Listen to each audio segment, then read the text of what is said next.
Hello students, NCERT maths class 9th में आप सभी का स्वागत है। आज हम प्रश्नावली 2.1 में प्रश्न क्रमांक 2 हल करेंगे। तो आइए सबसे पहले प्रश्न पढ़ लेते हैं।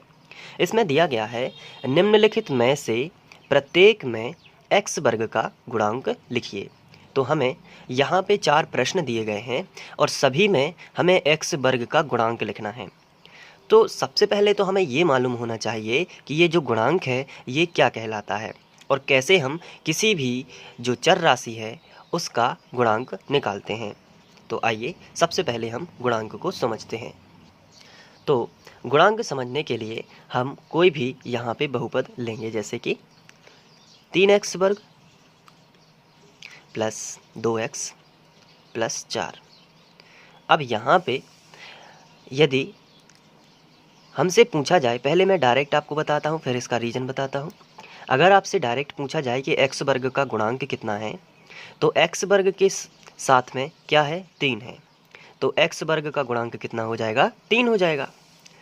तो यदि आपसे x वर्ग का गुणांक पूछा जाए, किसका गुणांक पूछा जाए, x वर्ग का गुणांक, तो वो कितना होगा, तो x वर्ग का गुणांक होगा 3। लेकिन यदि आपसे x, यहाँ पे x वर्ग है और x भी तो है, तो अगर आपसे x का गुणांक पूछा जाए तो कितना होगा, 2। x का गुणांक कितना होगा, तो x का गुणांक 2 होगा। तो इस तरीके से हम गुणांक निकालते हैं।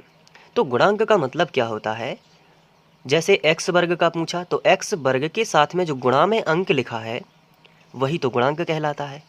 गुणांक का मतलब है किसी भी चर राशि, आपको केवल चर राशि देखना है, जैसे x वर्ग हो गया, x हो गया, ये चर राशियां हैं ना, इनके मान बदलते रहते हैं, तो उसके साथ में गुणा में जो अंक लिखा रहता है उसे ही हम गुणांक कहते हैं। जैसे दूसरा समीकरण है 3y वर्ग प्लस 4। यहाँ पे एक बहुपद दिया गया है 3y वर्ग प्लस 4। अब इसमें आपसे y वर्ग का गुणांक पूछा जाए तो आप क्या जवाब दोगे, तो y वर्ग का गुणांक कितना है, 3 है। जैसे यहाँ पे लेकिन x वर्ग का नहीं पूछा जाएगा, यहाँ पे y वर्ग का पूछा जाएगा। जैसे नॉर्मल एग्जाम्पल, आपको एक समीकरण दिया गया है 3t प्लस 6 और आपसे इस समीकरण में t का गुणांक पूछा जाए तो t का गुणांक कितना होगा, 3, क्योंकि t के गुणा में कौन सा अंक है, 3 है, तो t का गुणांक कितना हो जाएगा, 3 हो जाएगा। लेकिन यदि इसी बहुपद में आपसे t वर्ग का गुणांक पूछा जाए तो आप क्या जवाब दोगे, इसमें क्या t वर्ग है क्या, कहीं आंसर है नहीं, t वर्ग नहीं है, इसलिए t वर्ग का गुणांक कितना होगा, 0 होगा। तो गुणांक किसी का भी हो सकता है या किसी का भी पूछा जा सकता है। जैसे आपसे x का गुणांक पूछा जा सकता है, x वर्ग का गुणांक पूछा जा सकता है, y का गुणांक पूछा जा सकता है, या फिर y वर्ग का गुणांक पूछा जा सकता है। आइए यहाँ पे हम 1-2 एग्जाम्पल और करते हैं और इसके बाद आपका गुणांक जो है क्लियर हो जाएगा। जैसे यहाँ पर 4 बहुपद लिखे हुए हैं। अब पहले क्वेश्चन की ओर देखते हैं। इसमें आपसे यदि x वर्ग का गुणांक पूछा जाए तो क्या जवाब होगा, क्या आप बता सकते हैं x वर्ग का गुणांक कितना होगा, तो इसका सही आंसर है x वर्ग का गुणांक होगा 3। पहले क्वेश्चन में x वर्ग के साथ गुणा में क्या लिखा है, 3, तो x वर्ग का गुणांक कितना हो जाएगा, 3।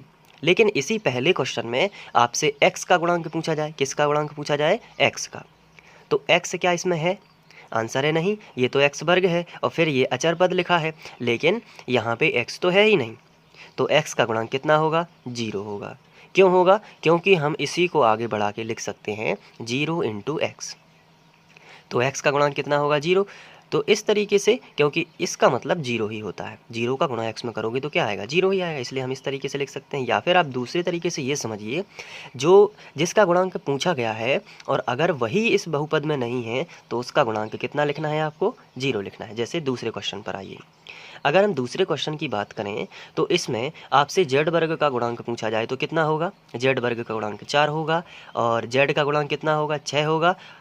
यहाँ पे देखिए, अगर हम तीसरे क्वेश्चन की बात करें तो इसमें y वर्ग का गुणांक कितना है, 9 है, और t वर्ग अगर इसकी बात करें तो t वर्ग का गुणांक कितना है, 8 है, और t का गुणांक कितना है, 9 है।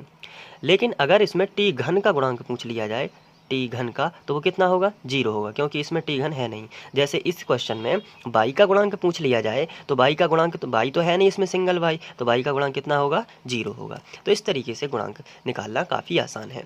उम्मीद है कि आप लोगों को गुणांक समझ में आ गया होगा। चलिए अब हम एक्सरसाइज करते हैं जो हमें अपनी बुक में दी गई है, आप इसे आसानी से कर पाएंगे। तो पहले ही क्वेश्चन में हमें बता दिया गया है कि हमें एक्स वर्ग का गुणांक लिखना है, चाहे कोई भी समीकरण हो, हमें केवल एक्स वर्ग का ही गुणांक लिखना है। चलिए पहले क्वेश्चन में अब आपको ही बताना है, क्योंकि मेरा काम तो हो गया है समझाने का, अब आपका काम है एक्स वर्ग का गुणांक बताइए। तो यहाँ पे एक्स वर्ग, अब यहाँ पे एक बात याद रखना है कि एक्स वर्ग के ये प्लस लिखा है और उसके बाद 2 लिखा है, तो यहाँ पे कुछ बच्चे ये गलती कर सकते हैं कि एक्स वर्ग का गुणांक हो सकता है कि वो 2 बता दें, क्योंकि एक्स वर्ग के यहाँ पे कुछ नहीं लिखा है। लेकिन ध्यान रखना है ये तो प्लस में लिखा है 2, लेकिन गुणांक का मतलब क्या होता है, गुणा में। लेकिन एक्स वर्ग के गुणा में तो कुछ भी नहीं लिखा है, जब कुछ भी नहीं लिखा है तो 1 माना जाता है ना। तो एक्स वर्ग के बिल्कुल पास में गुणा में क्या होगा, यहाँ पे 1 होगा। जब कुछ भी ना लिखा हो तो 1 माना जाता है। तो एक्स वर्ग तो है, इस पूरे बहुपद में एक्स वर्ग तो है, इसलिए गुणांक तो होगा, लेकिन एक्स वर्ग 1 ही है, इसलिए एक्स वर्ग का गुणांक कितना होगा, 1। तो हम यहाँ पे लिख देंगे एक्स वर्ग का गुणांक 1 है। इसके बाद दूसरा क्वेश्चन देख लेते हैं। दूसरे क्वेश्चन में आपको यहाँ पे ध्यान से देखना है और एक्स वर्ग का गुणांक बताना है। चलिए बताइए एक्स वर्ग का गुणांक कितना है। तो एक्स वर्ग क्या इसमें है, आंसर है हाँ, एक्स वर्ग तो है, लेकिन एक्स वर्ग के आगे गुणा में क्या लिखा है, तो यहाँ पे फिर कुछ नहीं लिखा है, तो यहाँ पे कितना माना जाएगा, 1 माना जाएगा। तो एक्स वर्ग का गुणांक होगा 1। तो यहाँ पे है, लेकिन ये माइनस भी है, तो माइनस अब साथ में लिखेंगे। यहाँ पे प्लस था तो प्लस लिखना नहीं होता है, क्योंकि प्लस का तो माना जाता है, लेकिन माइनस है तो माइनस तो लिखना पड़ेगा। इसलिए एक्स वर्ग का जो गुणांक होगा वो कितना होगा बताइए, एक्स वर्ग का गुणांक -1। चलिए इसमें बताना है तीसरे क्वेश्चन में। चलिए तीसरा क्वेश्चन आपके सामने है, इसमें आपको एक्स वर्ग का गुणांक बताना है। एक्स वर्ग के गुणा में कितना लिखा है, सीधा ये पूरा π/2। तो एक्स वर्ग का गुणांक कितना हो जाएगा, π/2। तो ये हो गया इस तरीके से। अब चौथे क्वेश्चन की ओर चलते हैं। चौथे क्वेश्चन में √2 × x - 1। तो इसमें हमसे पूछा गया है एक्स वर्ग का गुणांक बताइए, क्या इसमें एक्स वर्ग है कहीं, तो आंसर है नहीं, एक्स वर्ग तो है ही नहीं। तो एक्स वर्ग का गुणांक कितना होगा, तो एक्स वर्ग का गुणांक 0 हो जाएगा, क्योंकि इसमें एक्स वर्ग तो है ही नहीं, इसलिए एक्स वर्ग का गुणांक कितना होगा, 0। एक्स वर्ग होता अगर तो भले ही सिंगल होता तो उसका गुणांक 1 हो जाता, जैसे कि हमारे पिछले क्वेश्चन में था, लेकिन यहाँ पे तो एक्स वर्ग है ही नहीं, तो एक्स वर्ग का गुणांक कितना होगा, 0। तो इस तरीके से प्रश्न क्रमांक दूसरा आसानी से आप कर लेंगे। उम्मीद है कि ये भी आपको समझ में आ गया होगा। Thank you.